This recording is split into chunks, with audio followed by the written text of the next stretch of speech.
আসসালামু আলাইকুম। BD cricket আড্ডার পক্ষ থেকে আমি রকি আছি আপনাদের সাথে। এই মুহূর্তে যারা আমার এই ভিডিওটি দেখছেন সবাইকে জানাচ্ছি আন্তরিক শুভেচ্ছা এবং অভিনন্দন। গতকালকে মধ্যরাতে আপনারা জানেন ইএসপিএন ক্রিক ইনফো সেখান থেকে একটা নিউজ আসছে, সেটা হচ্ছে Bangladesh Bangladesh cricket team world কাপে ভারতে খেলতে যেতে হবে।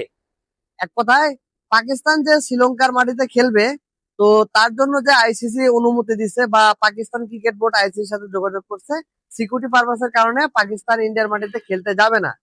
আইসিসি পাকিস্তানের জন্য তাহলে শ্রীলঙ্কার ভেন্যু দিল, কিন্তু এই ক্রিকেট যে রিপোর্টটা দিছে সেই রিপোর্টে দেখা যাচ্ছে যে বাংলাদেশকে সে অনুমতিটা দেওয়া হবে না, বা বাংলাদেশকে নাকি শ্রীলঙ্কায় কোনো ভেন্যু দেওয়া হবে না। তার মানে বোঝা যাচ্ছে কি, যে বাংলাদেশকে নাকি ইন্ডিয়াতে ক্রিকেট খেলতে যেতে হবে টি-20 ওয়ার্ল্ড কাপ, এবং বাংলাদেশকে বাধ্য করা হচ্ছে, এরকম একটা নিউজ ক্রিক ইনফো করছে।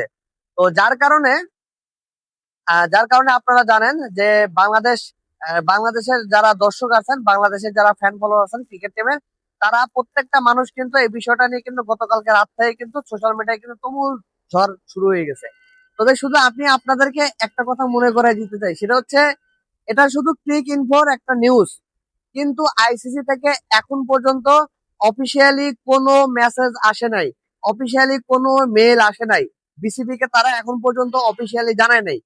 যেহেতু অফিসিয়ালি আইসিসি এখন পর্যন্ত কোনো মেল দেয় নাই, অতএব ক্রিক ইনফো নিউজের, হ্যাঁ ক্রিক ইনফোকে আমরা যথেষ্ট ভালোবাসি, ক্রিক ইনফো নিউজের উপর আমাদের ট্রাস্ট আছে, কিন্তু যতক্ষণ না পর্যন্ত অফিসিয়ালি ঘোষণা না দেয় ততক্ষণ পর্যন্ত আসলে আমাদের একদম পুরোপুরি ওই নিউজের উপরে ডিপেন্ড করে আলোচনা বা সমালোচনা করাটাও আমি মনে করি একদম উচিত না।